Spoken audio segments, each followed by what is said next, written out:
Shalom semuanya, kembali lagi di Renungan Harian dari CF Teologi. Sebelum kita memulai renungan kita pada hari ini, mari kita bersama doa. Segala pujian, syukur, hormat, kemuliaan bagi nama-Mu Tuhan, Engkau baik. Terima kasih buat penjagaan Tuhan sepanjang hari ini. Tuhan, sebentar kami akan memulai renungan kami. Kiranya Tuhan memberkati kami dan menaruh pengertian dalam kehidupan kami, agar kami dapat memahami dengan baik apa yang akan kami dengar pada hari ini. Terima kasih Tuhan. Haleluya. Amin. Kembali lagi kita akan membahas buku Tertib Rohani dari Richard J. Foster.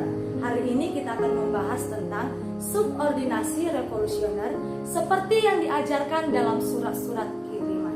Subordinasi sendiri memiliki pengertian, penilaian atau anggapan bahwa peran yang dilakukan oleh orang tertentu lebih rendah daripada orang lain. Sedangkan revolusioner adalah orang-orang yang membawa perubahan dalam perubahan sosial maupun kebudayaan.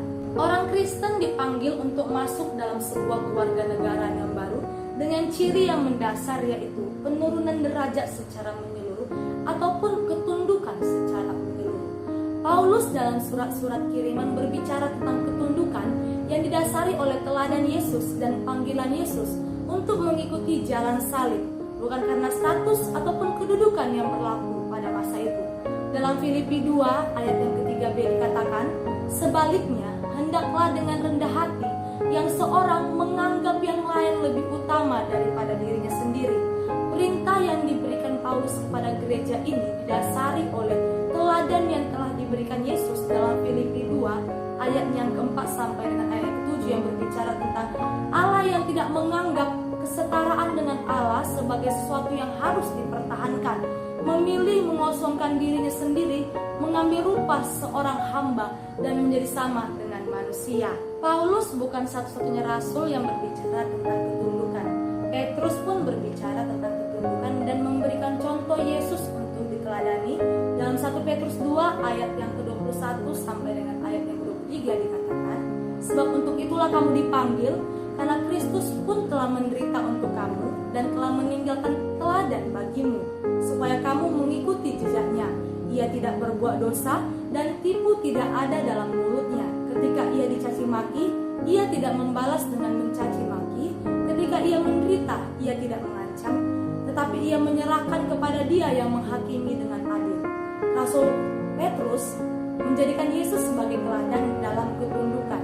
Sekalipun dipanggil dalam penderitaan, Yesus tetap tunduk dalam penderitaan. Yesus memberikan teladan ketundukan Yesus kepada Bapa, sekalipun dia harus mengerti dan dia mengetahui bahwa ia harus mengalami penderitaan. Pada abad pertama, orang-orang sudah memiliki pemahaman tentang ketundukan. Berbicara ketundukan berarti berbicara tentang golongan, pangkat.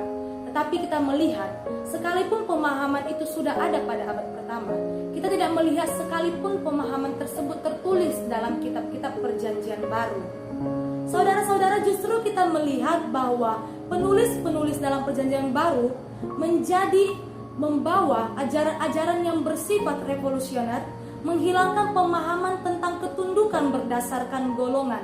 Tetapi semua harus menganggap yang lain lebih utama daripada dirinya sendiri, seperti yang tertulis dalam Filipi 2 ayat yang ketiga.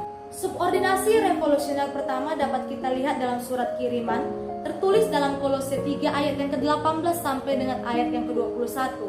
Di sini Paulus memberikan nasihat kepada orang-orang yang dianggap berasal dari golongan bawah.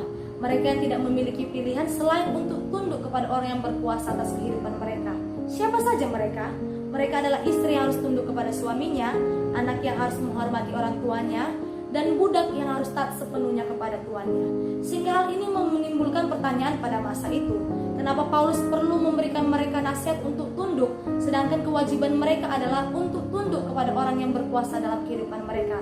Tapi kita melihat lewat berita Injil yang diberitakan oleh Paulus, orang-orang yang berasal dari golongan bawah ini memiliki kebebasan. Mereka yang dulu mungkin menjalankan ketundukan itu berdasarkan keterpaksaan karena kewajiban mereka, tetapi kali ini mereka berubah lewat berita yang telah diberitakan oleh Paulus. Mereka mengalami perubahan hidup. Mereka tunduk dengan penuh kerelaan hati yang didasari oleh teladan Yesus dalam kehidupan mereka. Paulus memberikan teladan kepada orang-orang yang dianggap berasal dari golongan bawah. Mereka mendapatkan pemahaman yang baru mengenai ketundukan. Karena pada masa itu sangat sulit bagi mereka untuk mendapatkan sebuah pengajaran. Kenapa? Karena pada saat itu kaum Stoa lebih memilih untuk memberikan pengajaran kepada orang-orang yang dianggap berasal dari golongan atas. Karena itu Paulus menggunakan kesempatan ini untuk memberitakan Injil Kristus kepada orang-orang yang dianggap berasal daripada golongan-golongan bawah. Subordinasi revolusioner kedua dalam surat-surat kiriman diberikan Paulus kepada orang-orang yang dianggap memiliki kekuasaan. Dalam Kolose 3 ayat yang ke-19 sampai dengan Kolose pasal yang ke-4 ayat yang pertama, Paulus memberikan nasihat kepada suami untuk mengasihi istri. Bapak-bapak jangan sampai menyakiti hati anaknya, dan kepada setiap tuan untuk dapat berlaku adil dan jujur kepada setiap hamba-hambanya. Hal ini pastilah tidak mudah untuk diterima saudara-saudara. Mereka yang terbiasa mendapatkan penghormatan tiba-tiba harus disuruh untuk menghormati orang lain. Hal ini pastinya tidak mudah. Kalau kita melihat hal-hal ketundukan yang berbicara kepada orang-orang yang dianggap orang-orang bawah, hal ini tidak mudah. Kenapa? Karena ketundukan sudah menjadi kebiasaan dalam kehidupan mereka. Tetapi kita melihat ketundukan bukan hal-hal yang biasa dilakukan oleh orang-orang yang berkuasa, sehingga hal ini tidaklah mudah bagi mereka. Mereka perlu mengubah pola pikirnya, mengubah kebiasaan ini tidaklah mudah, saudara. Pemberitaan Paulus kepada orang-orang yang dianggap memiliki kekuasaan ini pastinya sangat tajam dan tidak mudah untuk diterima. Tapi saudara, kita melihat Paulus mengarahkan mereka, mengajarkan mereka untuk dapat mereka memahami pengajaran yang telah diberikan Paulus. Secara tidak langsung, Paulus sedang mengajak mereka untuk dapat menyangkal kehidupan mereka dari kebiasaan-kebiasaan yang memuaskan kehidupan mereka lewat penghormatan-penghormatan yang biasa mereka terima. Saudara-saudara, kita melihat lewat pengajaran yang diberikan oleh Paulus kepada kehidupan mereka, mereka mengerti untuk dapat mengasihi istrinya, dapat mengasihi anaknya. Hal ini mendapatkan sebuah perubahan yang baru dalam kehidupan mereka. Dan hal ini jika diterima, justru dapat mendapatkan sebuah pembaruan kehidupan bagi setiap orang. Bukan hanya bagi orang yang berkuasa, tetapi bagi orang-orang yang dianggap berasal dari golongan bawah.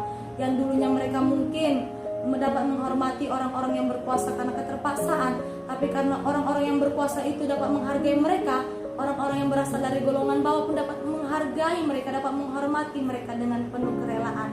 Hal inilah yang dapat diajarkan, hal inilah yang ingin digerakkan Paulus, ingin ditanamkan Paulus dalam pemahaman-pemahaman orang-orang yang ada pada masa itu. Sehingga pemahaman yang terjadi pada abad-abad pertama tentang ketundukan berasal dari golongan, hal ini dipatahkan lewat pengajaran-pengajaran yang diberitakan oleh Paulus. Menurut Richard J. Foster, subordinasi revolusioner yang paling sempurna dapat kita lihat dalam surat Paulus kepada Filemon tentang hambanya Onesimus yang melarikan diri. Di sini kita melihat setelah Onesimus melarikan diri, ia bertemu dengan Paulus lalu bertobat. Onesimus kini telah meneladani Yesus dan dia telah memutuskan untuk dapat kembali kepada tuannya dan melayani tuannya dengan penuh kerelaan. Tetapi bukan hal yang mudah bagi Filemon untuk dapat kembali menerima Onesimus, seorang hamba yang mengkhianati kehidupannya. Lagi pula bukan hanya sekedar menerima Onesimus sebagai hamba, Paulus juga memberikan nasihat kepada Filemon untuk dapat menerima Onesimus bukan hanya sebagai seorang hamba, tetapi juga sebagai seorang saudara yang harus dikasihinya.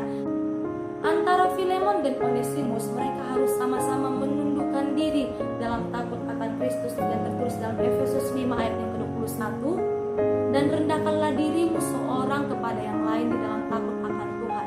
Tanpa ketundukan di dalam Tuhan, tidaklah mungkin bagi Onesimus dan Filemon dapat bersama. Dari renungan hari ini kita mengetahui bahwa setiap orang percaya dipanggil untuk tunduk kepada semua orang. Saudara-saudara, kita sebagai orang percaya mulai hari ini belajar untuk tidak memilih-milih kepada siapa kita harus hormat, kepada siapa kita harus tunduk. Dalam Efesus 5 ayat yang ke-21 dikatakan, dan rendahkanlah dirimu seorang kepada yang lain di dalam takut akan Kristus. Saudara-saudara, mulai hari ini ketundukan kita, kehormatan kita didasari kepada takut akan Tuhan. Kita tunduk kepada orang, kita hormat kepada orang karena kita takut akan Tuhan dan meneladani Yesus dalam ketundukannya kepada Bapa. Demikianlah renungan kita hari ini. Tuhan Yesus memberkati. Shalom.